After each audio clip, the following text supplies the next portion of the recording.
PDP National Convention begins as Damagum, Bala Mohammed and Makinde, others receive flags.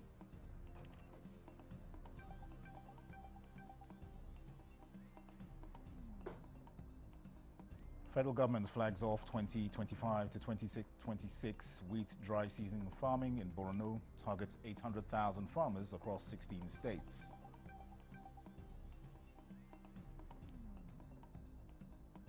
And group takes free diabetes screening to workplace as attention turns to world's fastest growing health challenge affecting millions.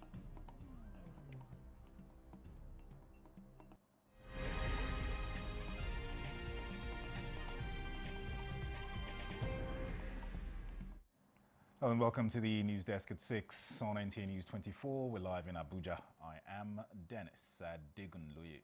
The People's Democratic Party National Convention is underway in Ibadan as leaders of the party have received the flags of the party, the Nigerian national flag and the National Convention flag, among others. The national chairman of the PDP, Ambassador Umar Damagum, received the flag of the PDP, while the chairman of the National Convention and governor of Adamawa State, Umaru Fintri, received the National Convention flag. The governor of Bauchi State and chairman of the PDP Governors Forum, Bala Mohammed, received the Nigerian flag, with the host governor, Seyi Makinde, receiving the Oyo State flag. Other leaders who received flags at the events were the Senate Minority Leader, Abba Moro, who received the flag of the Senate, and Fred Agbedi, who received the House of Representatives flag. The convention began with the accreditation of over 3,000 delegates from across the 36 states of the Federation and the FCT, who converged on Ibadan, the Oyo State capital, in preparation for the voting exercise, which started in the afternoon. The federal government has flagged off the 2025 to 2026 wheat dry season farming in Borno State, targeting 800,000 farmers across 16 states. The Minister of Agriculture and Food Security, Abubakar Kyari, said each farmer will be supported to cultivate half an hectare. The minister said that if everything goes as planned, the initiative will produce wheat worth more than 100 billion naira.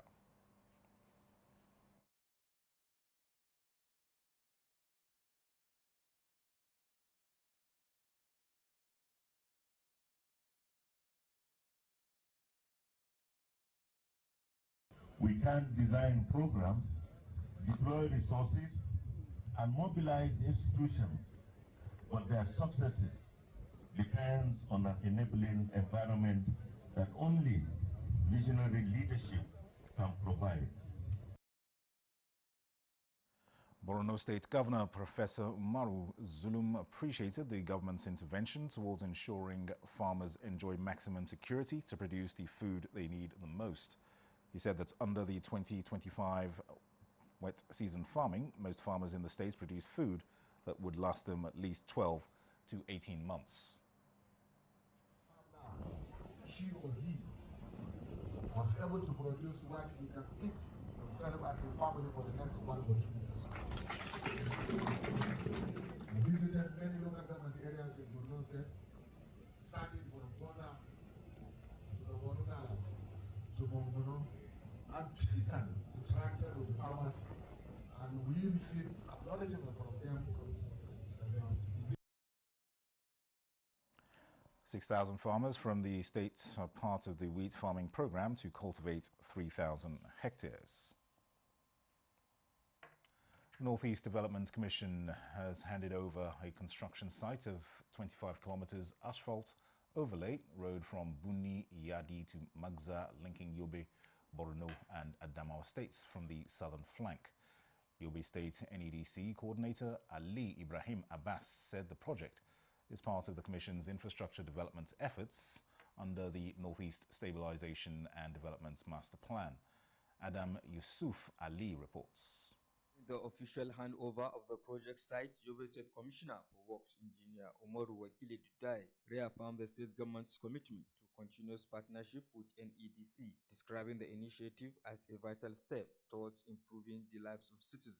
He noted that the project aligns with the state's broader vision of enhancing regional integration, rural accessibility, and overall infrastructure development. If you took away the Damaturu-Maiduguri road, I think this is the next most important road in the state. Because the Northeast Development State Coordinator, Professor Ali Abbas, highlighted that the Commission has completed several key infrastructure projects across Yobe State, including the reconstruction of bridges and culverts destroyed by last year's flood. Among them are the completed two-span bridge along Damaturu-Gujba Road, the ongoing 20-meter single-span bridge on Kaliari Road, and the two-span 30-meter bridge in Jumbam Tarmo local government area. Similar bridge projects on Prison Road in Potuskum and Tendari Road are also progressing steadily. In Yobe State, our governor, His Excellency Governor Maimala Buni, is working closely with the management of the Northeast Development Commission to provide purposeful infrastructure for the post-recovery development in Yobe State and beyond.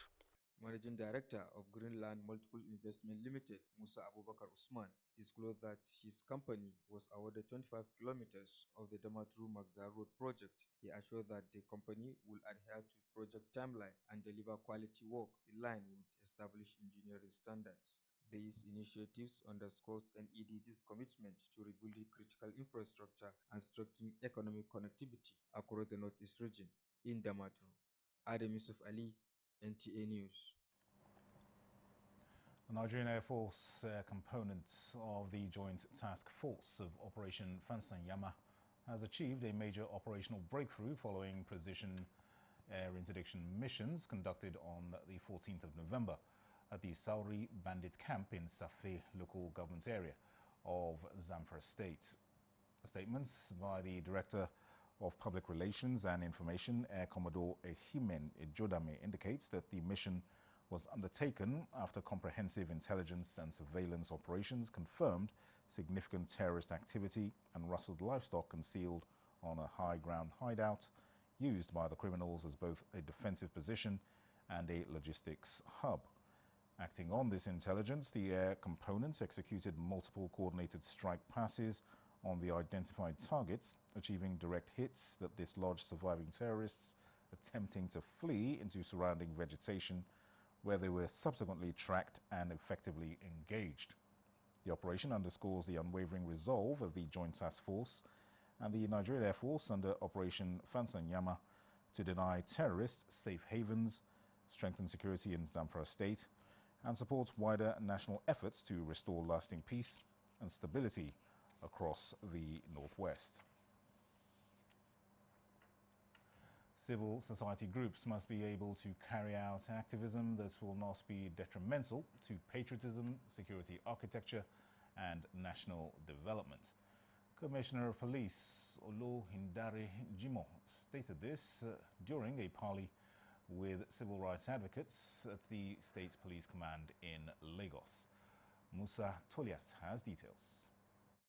It's been 5 years since the violent NSAS protest brought untold destruction of lives and property on Lagos, and security architecture was also not spared. The visit to the police command by Dr. Segun Awusoya, who is one of the early advocates of campaign against police brutality, nicknamed NSAS, underscores the need to build mutual understanding between the police and the civil society groups. A lot of people are into activism for what they are going to get from the grants that they're going to get. You know, they don't understand the position of patriotism in that particular conundrum. We know the costs, you know, of civil disobedience in Lagos State, for example, and we have not yet recovered from the things that have been destroyed right from that period, and will not open our eyes and let police be helpless once again. We have some of the best officers and one of the best police force in the world. I understand, and we as citizens understand your constraint, but regardless of the constraints that you face on the battle line, you have been able to perform above par. And so I want to commend you all, and I want to ask you to keep doing the great job that you are doing.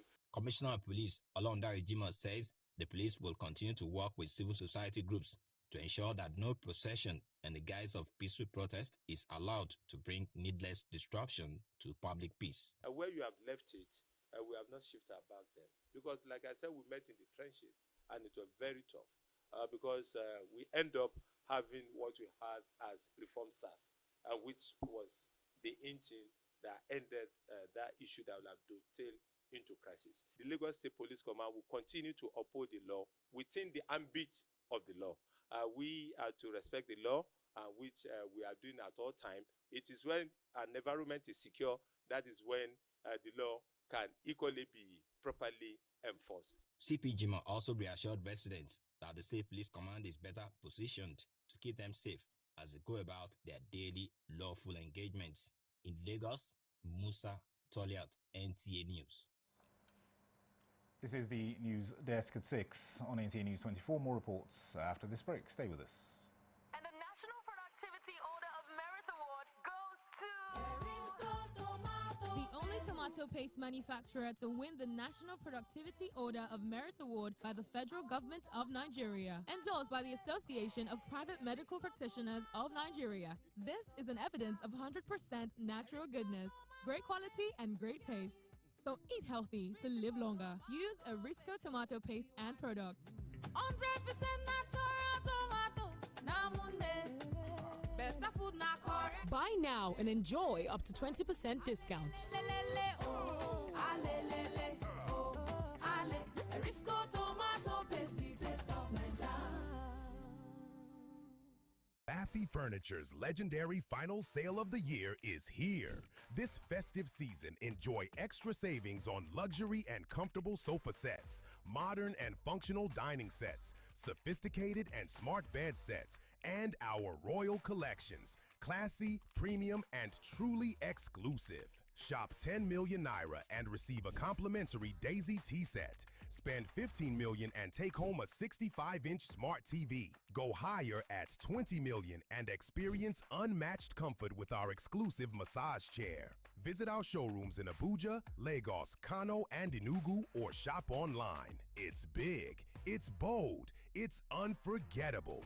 It's Baffy Furniture's legendary final sale of the year. Feel the power of precision, engineered to perfection. Every component is crafted with care, and each design is meticulously tested. From concept to creation, our engineers push the boundaries of technology, seamlessly blending performance and sustainability with a deep commitment to African ingenuity. Introducing the CNG Boss, a remarkable achievement in engineering designed to operate on compressed natural gas, a cleaner and more sustainable fuel alternative. At Innocent Vehicles, we proudly lead the way in creating greener mobility across Africa. And it doesn't stop there. From SUVs to sedans, spacious buses to electric cars, Innocent offers a wide range of models designed to meet every need. Innocent Vehicle, the pride of African roads.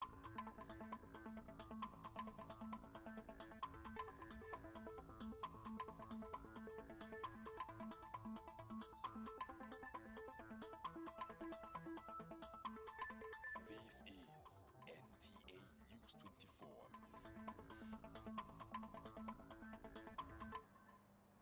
Welcome back. Kogi State Governor Ahmed Usman Ododo says his administration is harnessing the benefits of the Ajaokuta-Kaduna-Kano gas pipeline project for economic prosperity of the state.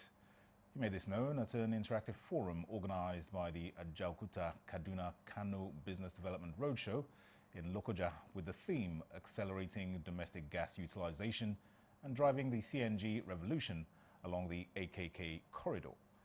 Jibola Christopher reports.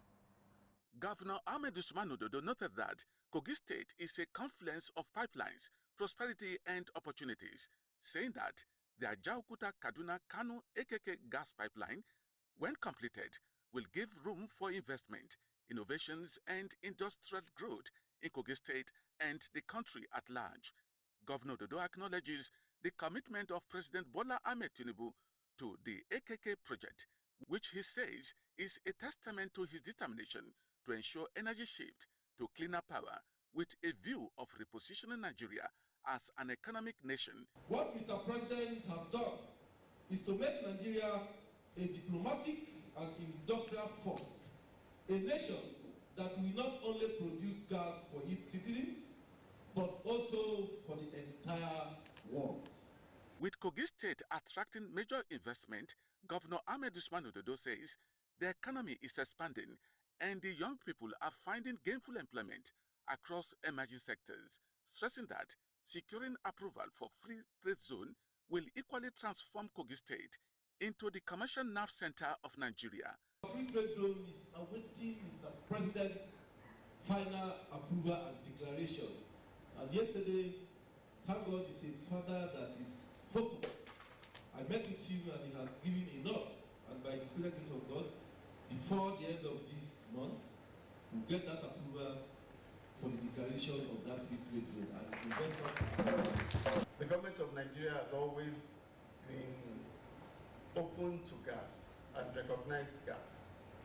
But under the leadership of His Excellency Ashwaju Bola Ahmed Tinubu, this focus on gas for prosperity, on gas for progress, has been taken even to a higher level. When the AKK pipeline becomes operational, industries can access clean and affordable energy, reduce operational costs, and enhancing competitiveness.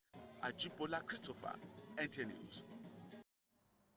Now, every year, the second Monday of November is dedicated to orphans to celebrate them, raise awareness about their plight, and solicit support for their care. Chinenye Nwoye in this reports on this year's World Orphans Day held in Abuja by the Coalition of Orphanages and Children's Homes in Nigeria.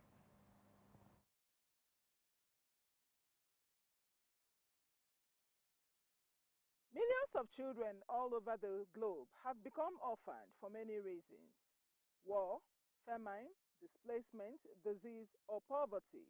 I'm an orphan, but it does not mean I'm hopeless. It means I'm fearless. It means I know the weight of loss, but I choose the fire of possibility. They say orphans are broken, but I say you are unshaken. By the seeds that grow in the crack of conquest, the stars will shine bright when the night is darkest.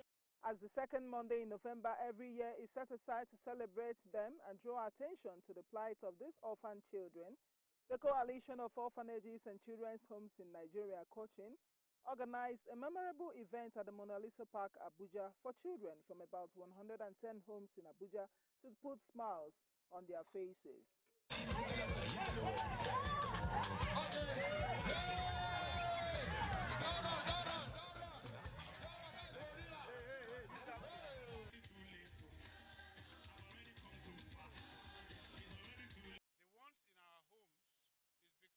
Some of us have decided to look after them.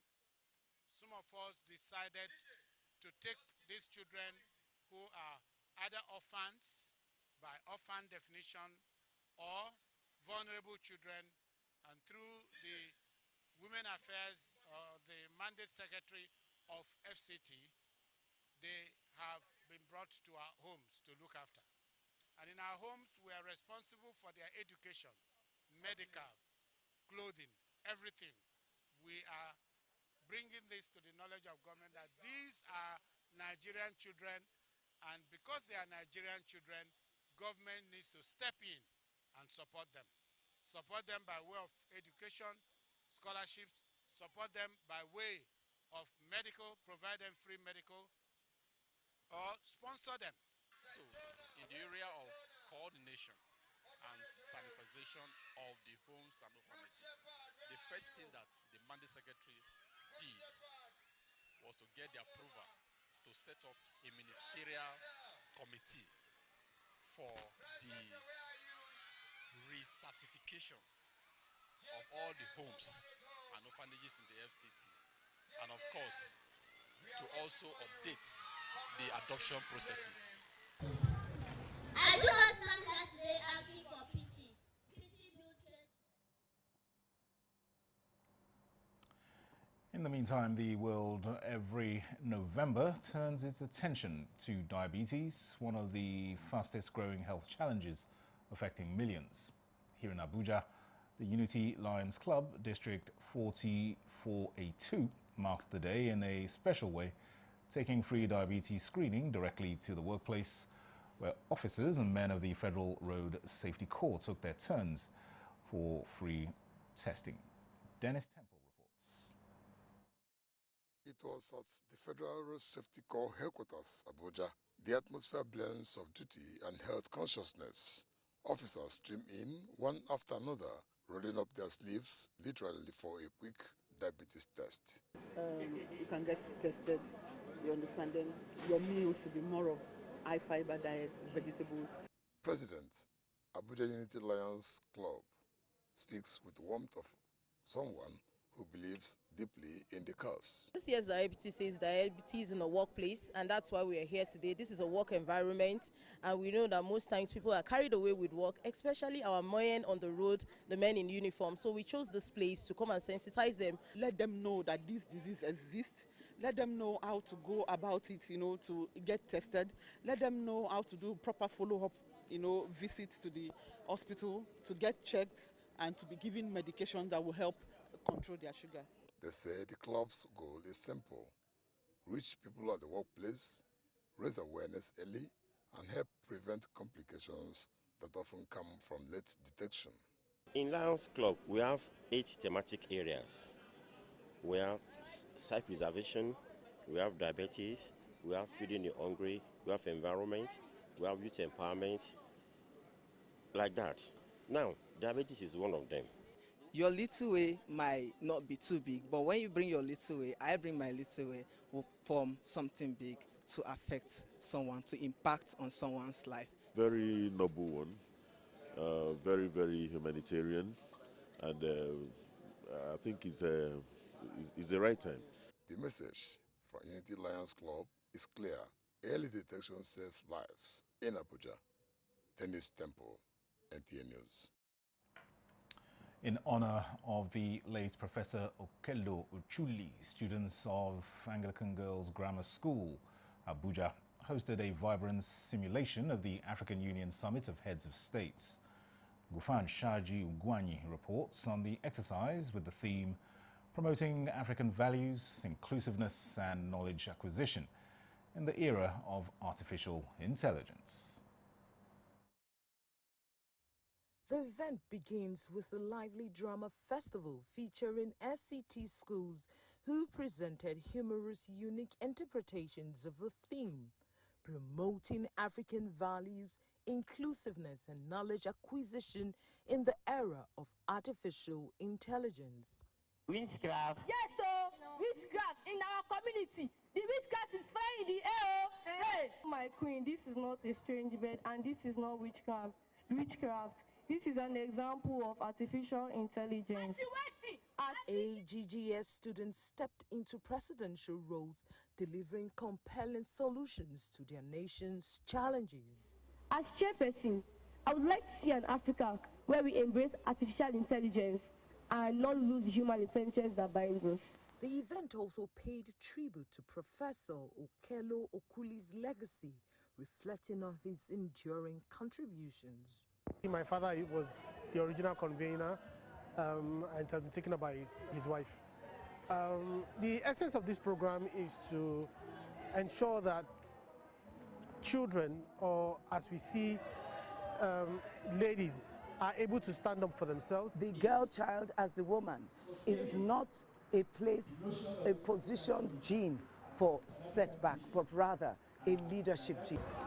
It's a program where people are supposed to imbibe knowledge about Africa's human resources and how these resources can be utilized by the leaders for the development of each of these nations of Africa.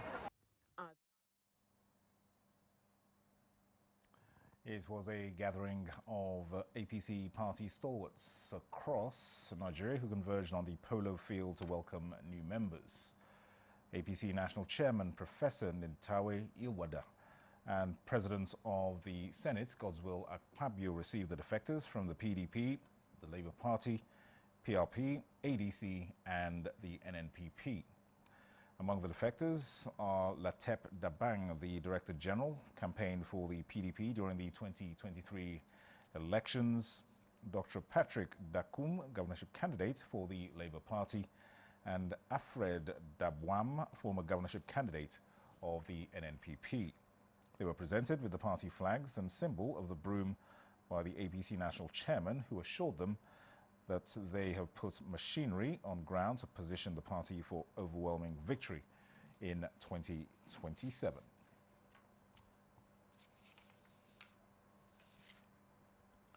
President Bola Tinubu congratulates his political ally and friend Alhaji Tanko Maru Al-Makura on his 73rd birthday.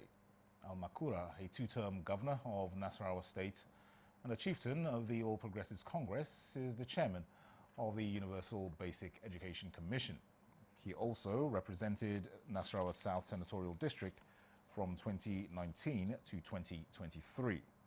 President Tinubu, in a release by his special advisor on Information and Strategy, Bayo Onanuga, lauds Senator Al-Makura for his public-spirited ventures as a politician and much earlier as a businessman and philanthropist.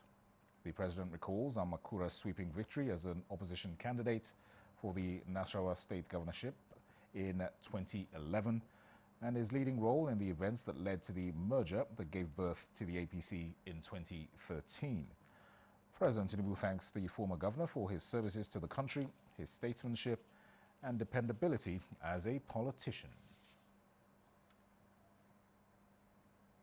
And that concludes the news desk at 6 on NTA News 24. Thanks for watching. I am Dennis Adigunloye.